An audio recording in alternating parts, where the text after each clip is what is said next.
Welcome to all of you. और इस video के अंदर हम आईकॉम 1 फेडरल बोर्ड का 2016 का पेपर डिस्कस करेंगे और टॉपिक है फाइनल अकाउंट्स। तो फाइनल अकाउंट्स का 2016 के पेपर में कोई एक्सटेंसिव क्वेश्चन नहीं पूछा गया और इसके अलावा चार इसके अंदर शॉर्ट क्वेश्चंस पूछे गए हैं। सबसे पहले व्हाट इज़ ट्रेडिंग अकाउंट। तो देखें, ट्रेडिंग अकाउंट जो है, सबसे पहले तो आप उसका बैकग्राउंड जानते होंगे कि इसका ताल्लुक फाइनेंशियल स्टेटमेंट्स के साथ बनता है और अकाउंटिंग का ये कंपोनेंट है। और जिस वक्त आप जर्नल से लेजर की तरफ जाते हैं, लेजर से आगे ट्रायल बैलेंस, तो ट्रायल बैलेंस के बाद जो पहली चीज़ है वो आप ट्रेडिंग अकाउंट बनाते हैं। तो trading account is an account which shows the net balance of direct expenses and direct revenue. Debit side के ऊपर आप डायरेक्ट एक्सपेंसेस लिखते हैं, जबकि क्रेडिट साइड के ऊपर आप डायरेक्ट रेवेन्यू को मेंशन करते हैं। और उनका जो बैलेंस है, अगर तो पॉजिटिव है तो प्रॉफिट, ग्रॉस प्रॉफिट शो होता है उसमें, और अगर नेगेटिव बैलेंस है तो फिर ग्रॉस लॉस। और इसकी मदद से आप कॉस्ट ऑफ गुड्स सोल्ड को भी कैलकुलेट कर सकते हैं।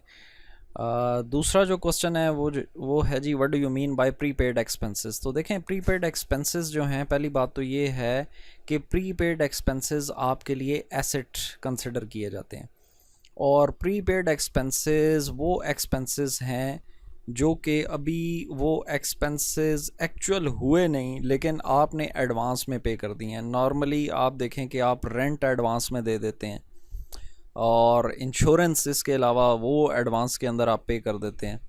तो इस तरह के तमाम एक्सपेंसेस जो आप एडवांस में पे कर देते हैं वो तमाम प्री पेड एक्सपेंसेस कहलाते हैं।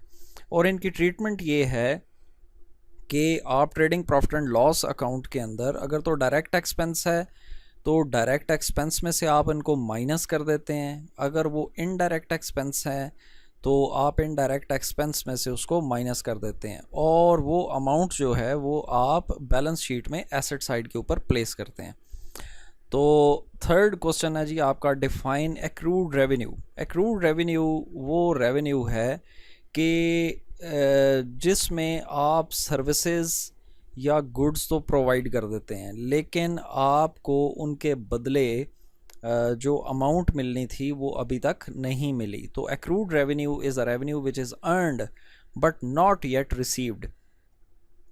It is treated as an asset and must be place on asset side of the balance sheet. अगर ट्रेडिंग प्रॉफिट एंड लॉस के अंदर अगर आप देखें, प्रॉफिट एंड लॉस के अंदर आमतौर पे ये ट्रीट किए जाते हैं, तो उसमें ये जो रेवेन्यू है ये हम रिस्पेक्टिव हेड जो होता है, जो भी है, वो कमीशन भी हो सकता है, वो इंटरेस्ट भी हो सकता है, वो डिस्काउंट भी हो सकता है, उसको हम इन एक्रूड रेवेन्यू को हम उसमें ऐड कर देते हैं।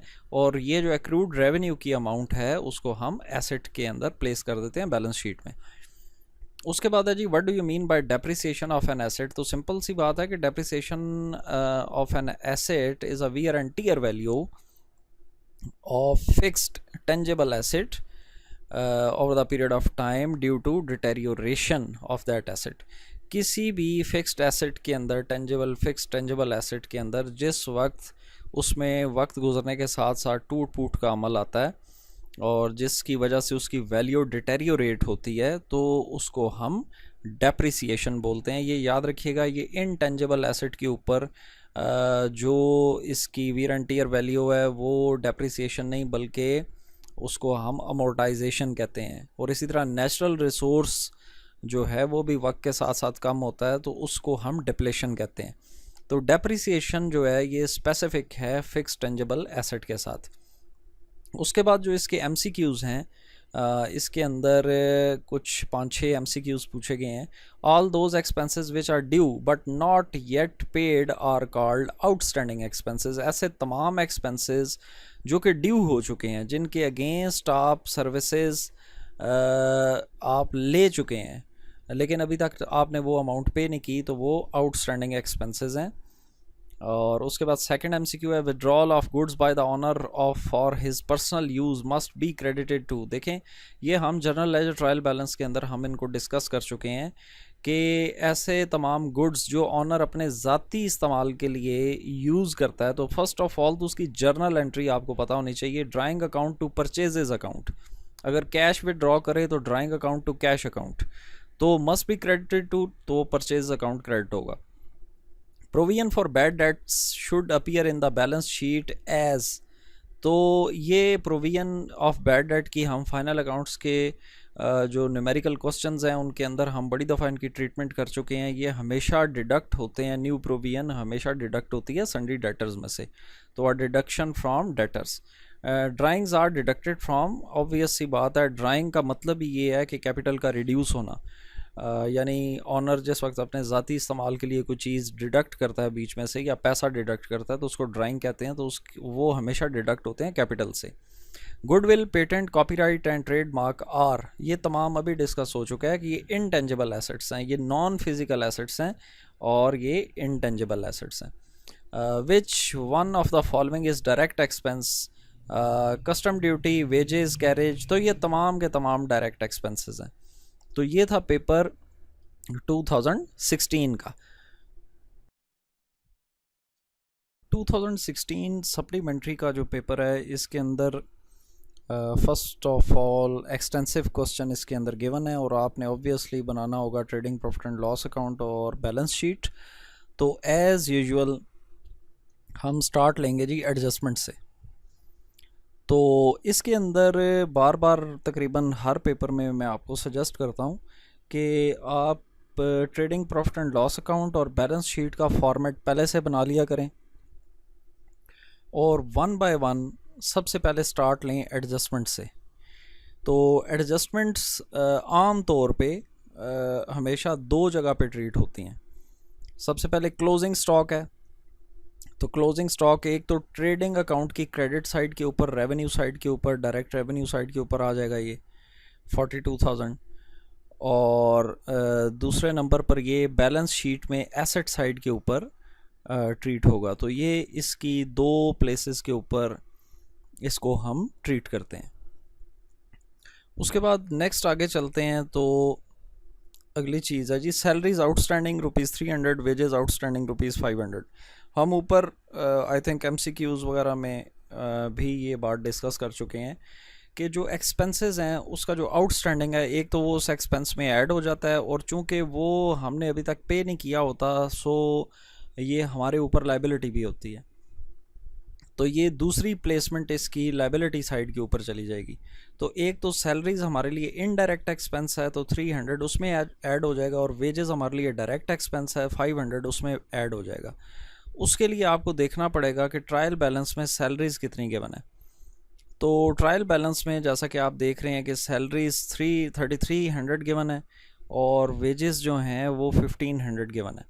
तो ये एक तो ये वेजेस के अंदर ये ऐड हो गया, और ऐड करके अब वेजेस हमारे पास 500 आउटस्टैंडिंग ऐड हो गए 2000, और इसी तरह सैलरीज जो हैं वो 300 ऐड हो के 3600 बन जाएंगी। और ये दोनों 500 और 300 हमारा लाइबिलिटी साइड के ऊपर भी चला जाएगा, सैलरीज आउटस्टैंडिंग और वेजेस आउटस्टैंडिंग।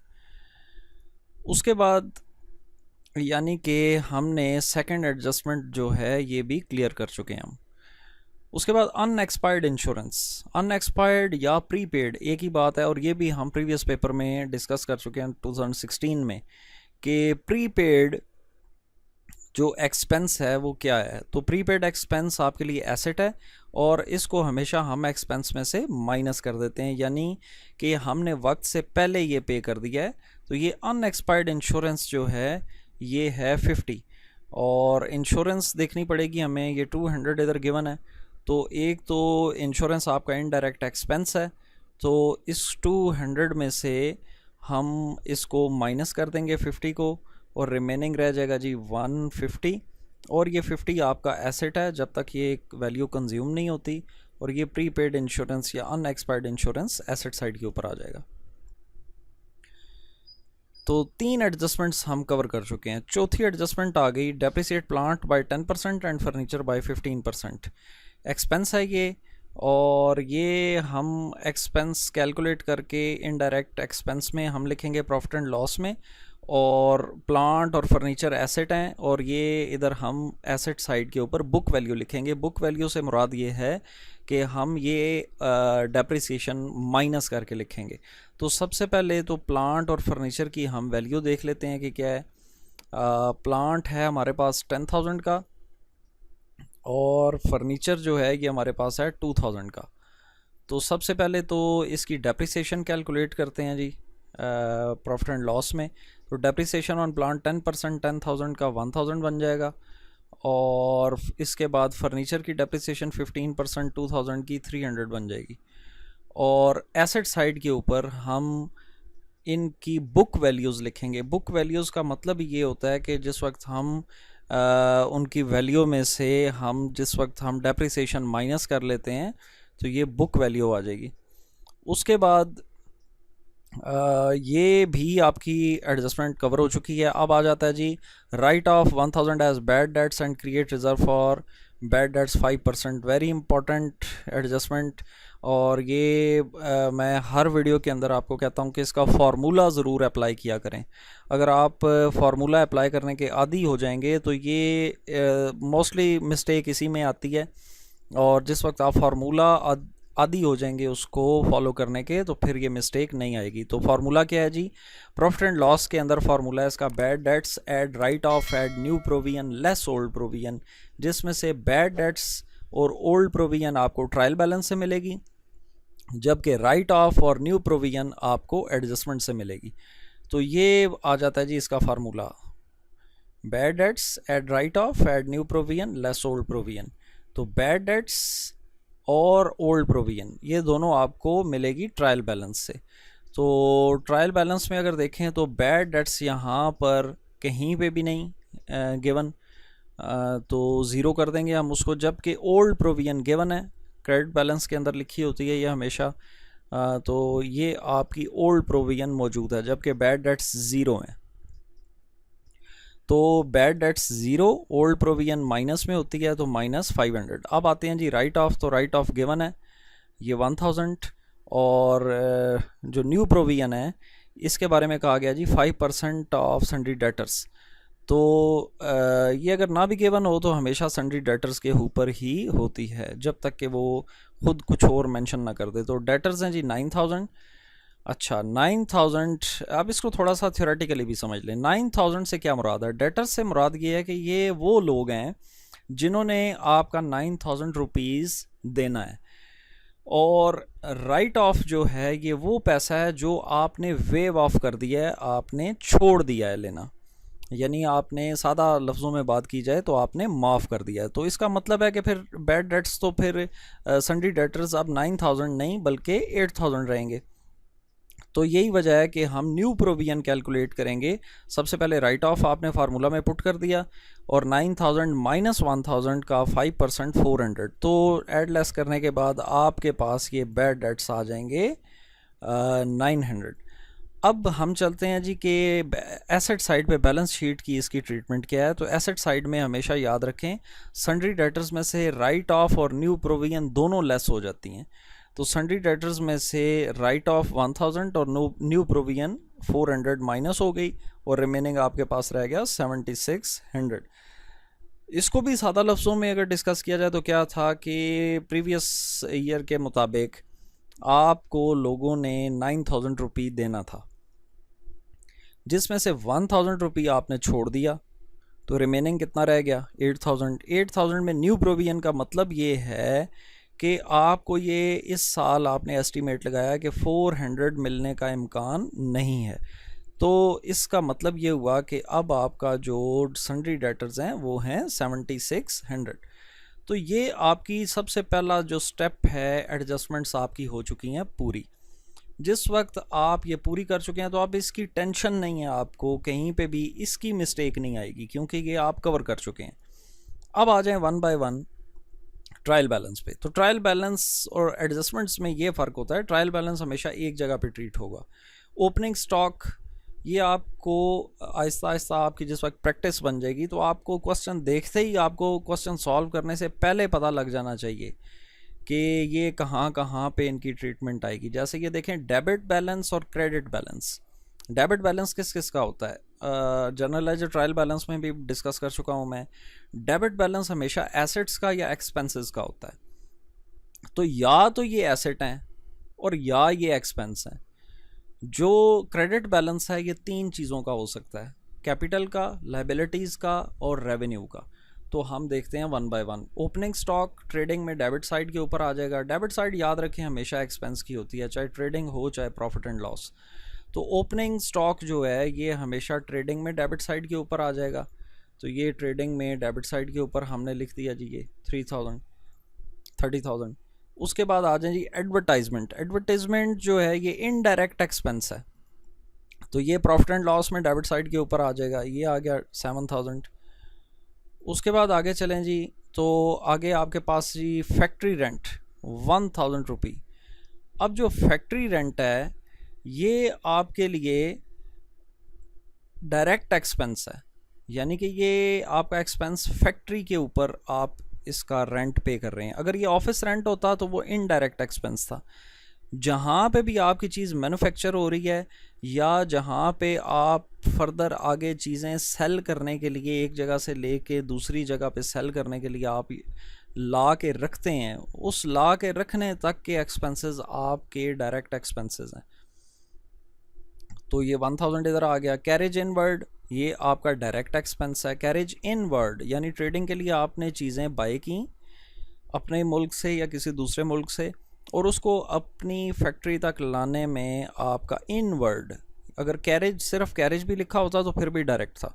तो ये आपका कैरेज आपने किराया पे किया, तो ये भी आपका इनडायरेक्ट एक्सपेंस है, सॉरी डायरेक्ट एक्सपेंस है। उसके बाद आगे हम चलते हैं जी रिटर्न इनवर्ड। रिटर्न इनवर्ड यानी रिटर्न होके कोई चीज़ आपके पास वापस आई है, तो इसका मतलब है कि ये सेल्स रिटर्न है। तो सेल्स रिटर्न डायरेक्ट रेवेन्यू है, क्रेडिट साइड के ऊपर आएगा। 159 माइनस 550 सेल्स में से इसको माइनस कर देंगे तो ये आपका सेल्स माइनस रिटर्न आ जाएगा। सेल्स माइनस रिटर्न, तो ये आपने यहाँ पे मेंशन कर दिया सेल्स माइनस रिटर्न, तो ये भी ट्रीट हो चुका आपका। उसके बाद आगे चलें जी ऑफिस रेंट। ये आपका इनडायरेक्ट एक्सपेंस है, प्रॉफिट एंड लॉस में डेबिट साइड के ऊपर आएगा, ये आ गया इधर। उसके बाद आप आगे चलें परचेजेस, आपका ट्रेडिंग में डेबिट साइड के ऊपर आएगा।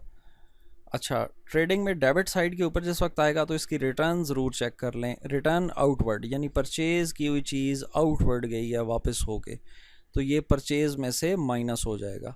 तो परचेज़ 135,000 माइनस 350, परचेज़ 135,000 माइनस 350, तो ये आपके पास नेट परचेजेस आ गई।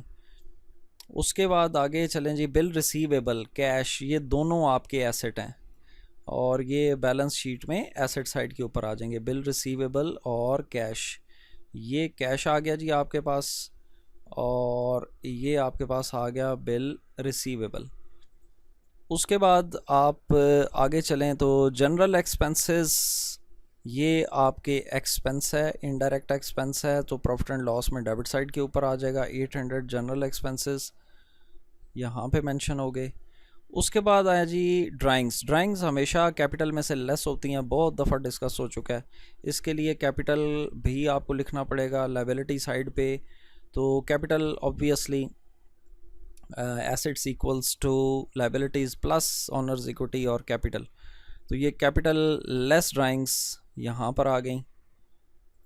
उसके बाद आप आगे चलें जी तो आपके डेबिट बैलेंसेस सारे पूरे हो चुके हैं। क्रेडिट में क्या क्या रह गया जी, डिस्काउंट क्रेडिट में लिखा हुआ है, ये देखें। इसका मतलब है यू आर रिसीविंग डिस्काउंट, यानी कि आपका इनडायरेक्ट रेवेन्यू है। अगर आप डिस्काउंट पे कर रहे होते, याद रखें कमीशन, इंटरेस्ट और डिस्काउंट, ये तीन चीज़ें अगर आपकी डेबिट में लिखी हुई हैं तो एक्सपेंस है, अगर क्रेडिट में है तो रेवेन्यू है। तो डिस्काउंट आपका ये आ गया जी 800, तो ये भी आपका ट्रीट हो गया।